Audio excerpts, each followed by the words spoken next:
हमारा प्रयत्न यही रहता है कि हम उपभोक्ताओं के लिए 24 घंटे विद्युत आपूर्ति करें। टेम्परेचर जो शो करता है विंडो एंड ऑयल का, वो 60 डिग्री से एबव 64 तक पहुंच रहा है। ट्रांसफार्मरों को ठंडा रखने के लिए कूलरों की आवश्यकता पड़ती है। सर्दियों से जस्ट डबल ट्रिपल लोड हो जाता है, तापमान बढ़ता है तो और कूलरों की व्यवस्था की जा सकती है। अलीगढ़ में भीषण गर्मी पड़ रही है और पारा 45 डिग्री के पार चल रहा है। ऐसे में आमजन को तो कूलर और एसी की ज़रूरत पड़ी रही है, लेकिन अगर हम बात करें तो अलीगढ़ में जो विद्युत उपकेंद्रों पर ट्रांसफार्मर रखे हैं, कहीं ना कहीं भीषण गर्मी में उनको भी अब कूलरों की ज़रूरत पड़ गई है। तस्वीरों में पहले आपको दिखाना चाहूँगा मैं कि फ़िलहाल मैं अलीगढ़ के लालडिग्गी विद्युत उपकेंद्र पे हूँ, यानी कि इसे एक तरीके का ज़िला मुख्यालय विद्युत केंद्र भी कहा जाता है। यहाँ जो ट्रांसफार्मर रखे हैं, ट्रांसफार्मरों को लगातार कूलरों के द्वारा हवा दी जा रही है, ठंडी हवा दी जा रही है। ये बताएं किस तरह का ट्रांसफार्मरों पे ये कूलर लगाए गए हैं, क्या कारण है और किस तरह की समस्याएं हो रही थी? देखिए साहब, ये लालडिग्गी सब स्टेशन बहुत ही सेंसिटिव जगह पर स्थित है। यहाँ पर ज़्यादातर वीआईपी लोग के लिए सप्लाई जाती है। हमारा प्रयत्न यही रहता है कि हम उपभोक्ताओं के लिए 24 घंटे विद्युत आपूर्ति करें।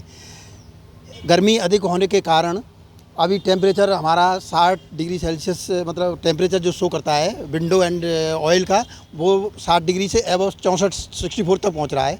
तो उस कंडीशन में ट्रांसफार्मरों को ठंडा रखने के लिए कूलरों की आवश्यकता पड़ती है, जिसके लिए हमने करीब पिछले हफ्ते से 10 दिन पहले से 2 कूलरों को लगा रखा हुआ है, जिसमें समय समय पर हम पानी डालते हैं और जिससे कूलर अधिक गर्मी ना पकड़े और हमारा ट्रांसफार्मर किसी नुकसान से बचाया जा सके। तो ऐसी में भीषण गर्मी पड़ रही है, गर्मी में किस तरह के नुकसान ट्रांसफार्मर में हो सकते हैं, या और ऐसी किन चीज़ों की तरकीब हैं, कौन से ऐसे तरीके हैं जिनसे बचाया जा सकता है? देखिए, गर्मी का सीज़न है, सभी लोग जानते हैं कि गर्मी में बिजली का लोड ज़्यादा बढ़ जाता है। हर घरों में कूलर, एसी और भी अन्य साधन हैं, पंखे हैं, ये सब चलते हैं, तो उस कंडीशन में लोड बढ़ जाता है। सर्दियों से जस्ट डबल ट्रिपल लोड हो जाता है। तो स्वाभाविक है कि हमको इसको किसी मतलब कूलरों को ट्रांसफार्मर को ठंडा रखने के लिए कूलरों की व्यवस्था की जाती है। ऐसे में यहाँ कितने और ऐसे मजदूर हैं जो कि लगातार इन ट्रांसफार्मरों की देखभाल कर रहे हैं, या फिर लगातार कूलर लगे हुए हैं, पानी की भी आवश्यकता पड़ती है, तो किस तरीके से यहाँ पर हमारा स्टाफ है, जो पेट्रोलमैन है, संविदा कर्मी हैं, वो समय समय पर जैसे जैसे ड्यूटी चेंज होती है अपनी अपनी ड्यूटियों में वो इसको पानी भरते हैं। इसमें 4 घंटे पानी इसका मैक्सिमम चल पाता है, हर 4 घंटे बाद इनमें पानी डालना पड़ता है।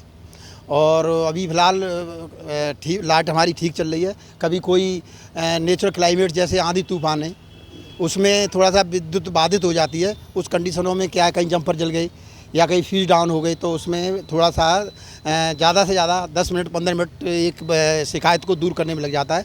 बस इतना ही डिस्टर्ब हो रहा है उपभोक्ताओं के लिए, और हमारी तरफ से कोशिश की जा रही है कि हम 24 आवर्स उपभोक्ताओं को बिजली मतलब पूर्ति करें। अच्छा, साधारण तरीके से अगर बात की जाए तो जिस तरह आमजन को इस समय एसी और कूलर की ज़रूरत पड़ रही है, तो क्या ये कहना गलत होगा कि इस समय ट्रांसफार्मर भी कहीं ना कहीं हवा के मोहताज नहीं है और वो भी बिना हवा के रह नहीं सकते हैं? नेचुरली जिस प्रकार से गर्मी में आदमी को हवा की ज़रूरत है, उसी प्रकार से मशीनरी को जब अतिरिक्त लोड पड़ रहा है ट्रांसफार्मर, तो ऑटोमेटिकली उनको ठंडा रखने के लिए कूलरों की ज़रूरत पड़ेगी। मैं तो कहता हूँ कि ये 2 ही कूलर हैं, इसमें अगर 4 कूलर लगें वो सफिशेंट है। 2 आगे से 2 पीछे से भी लगने चाहिए। तो क्या उपकेंद्र के द्वारा या अधिकारियों के द्वारा पूर्ति नहीं की जा पा रही? पूर्ति कर रहे हैं, अभी 2 लगे हैं फिलहाल। उसके बाद में अगर तापमान बढ़ता है तो और कूलरों की व्यवस्था की जा सकती है। देखिए, ये मेरे साथ जो यहाँ विद्युत उपकेंद्र पर तैनात एसएसओ हैं वो मेरे साथ मौजूद थे, जिनका कहना है कि जिस तरह भीषण गर्मी पड़ रही है, यानी कि पारा अलीगढ़ की बात करें तो अलीगढ़ में पारा लगभग 45 डिग्री या उससे ऊपर चल रहा है। ऐसे में कहीं ना कहीं बात करें तो जिस तरह आम इंसान को कूलर और एसी की ज़रूरत पड़ रही है, तो उस तरह कहीं ना कहीं ये भी एक मशीनरी है और ट्रांसफार्मर है, इनको भी बिना कूलर के कह सकते हैं कि ये चल नहीं सकते हैं। यानी जिस तरह आमजन को इस समय एसी कूलर की ज़रूरत पड़ी हुई है, उस समय उसी तरीके से ट्रांसफार्मर को भी कहीं ना कहीं कूलर की ज़रूरत पड़ी हुई है। लेकिन देखने वाली बड़ी बात ये होगी कि आखिरकार अब किस तरह से यहाँ और कूलर मुहैया कराए जाते हैं, जिससे कि शहर में विद्युत उपभोक्ताओं को लगातार विद्युत सप्लाई दी जा सके। फिलहाल मेरे सहयोगी अजहर नवाब के साथ मैं विनय माथुर, श्रेष्ठ यूपी, अलीगढ़। उत्तर प्रदेश की हर खबर से अपडेट रहने के लिए श्रेष्ठ यूपी को करें सब्सक्राइब, बेल आइकन दबाएं और देखते रहें श्रेष्ठ यूपी।